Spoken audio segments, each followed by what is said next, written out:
সুবর্ণিলদা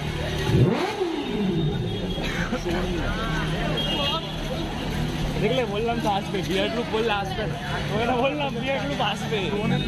Dutta